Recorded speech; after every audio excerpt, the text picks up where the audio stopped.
Pernahkah kalian membantu ibu untuk menyetrika baju?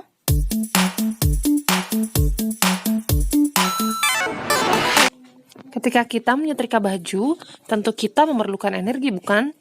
Nah, apa itu energi? Energi adalah kemampuan untuk melakukan usaha atau kerja. Kita membutuhkan energi untuk bekerja, bergerak, bernafas, dan melakukan banyak hal yang lain. Energi juga diperlukan oleh tumbuhan dan hewan untuk tumbuh dan berkembang. Selain itu, energi juga dibutuhkan oleh benda mati agar bisa melakukan fungsinya atau untuk bergerak. Contohnya seperti kipas angin ini nih. Kipas memerlukan energi listrik agar bisa berputar. Energi terdapat dalam berbagai bentuk. Kerja kehidupan di semesta ini bergantung pada kemampuan organisme untuk mengubah energi dari satu bentuk ke bentuk lainnya. Berikut adalah beberapa contoh bentuk energi. Yang pertama adalah energi potensial dan energi kinetik. Energi potensial adalah energi yang dimiliki oleh suatu benda karena lokasi atau tempatnya. Sedangkan energi kinetik adalah energi yang dimiliki oleh suatu benda ketika berpindah atau bergerak.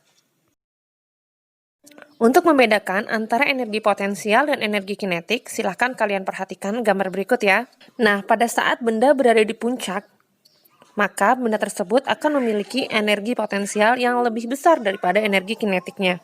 Energi potensial ini kemudian diubah menjadi energi kinetik selama benda meluncur turun. Selanjutnya, energi kimia. Salah satu contoh materi yang mengandung energi kimia adalah makanan. Eits, jangan kaget dulu ya, karena ternyata makanan yang biasa kamu makan sehari-hari itu mengandung energi kimia loh. Energi kimia itu tidak selalu mengandung bahan yang berbahaya ya. Energi kimia adalah energi yang tersimpan dalam ikatan kimia antar atom dan dapat diubah menjadi bentuk yang lain melalui reaksi kimia. Nah, beberapa kandungan bahan kimia yang terdapat dalam makanan dan dapat digunakan sebagai sumber energi bagi manusia adalah karbohidrat, protein, dan lemak. Nah, contoh bentuk energi yang lain adalah energi listrik. Energi ini paling banyak digunakan karena mudah diubah menjadi bentuk energi yang lain. Energi listrik adalah energi yang dimiliki muatan listrik dan arus listrik. Nah, sekarang dari mana ya energi itu berasal?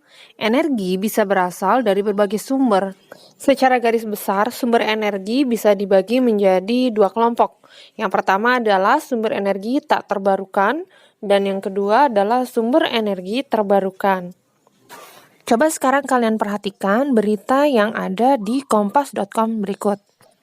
Menurut Menteri ESDM, jika tidak ada penemuan cadangan fosil yang baru, maka minyak bumi akan habis dalam waktu 9 tahun, gas bumi akan habis dalam waktu 22 tahun, dan batu bara akan habis dalam waktu 65 tahun. Jadi tugas kalian sebagai generasi penerus bangsa adalah menemukan sumber energi fosil yang baru, atau alangkah lebih baiknya jika kalian mulai beralih ke sumber energi terbarukan yang tidak akan pernah habis dan lebih ramah lingkungan. Seperti energi dari sinar matahari, air, angin, pasang surut air laut, atau bisa juga dari energi panas bumi atau geotermal. Salah satu produk teknologi yang bisa mengubah energi matahari menjadi energi listrik adalah panel surya.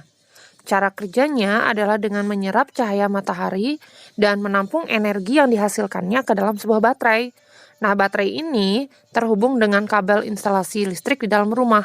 Jadi, ketika ada konsumsi listrik dari barang elektronik, misalnya ketika menyalakan TV, maka secara otomatis tenaga listriknya ini diambil dari baterai panel surya. Nah, jadi kalau atap di rumahmu sudah dipasang panel surya, maka tagihan listrik di rumahmu bisa berkurang, atau bahkan tidak perlu lagi bayar tagihan listrik karena kebutuhan listrik di rumahmu sudah dipasok seluruhnya oleh sinar matahari.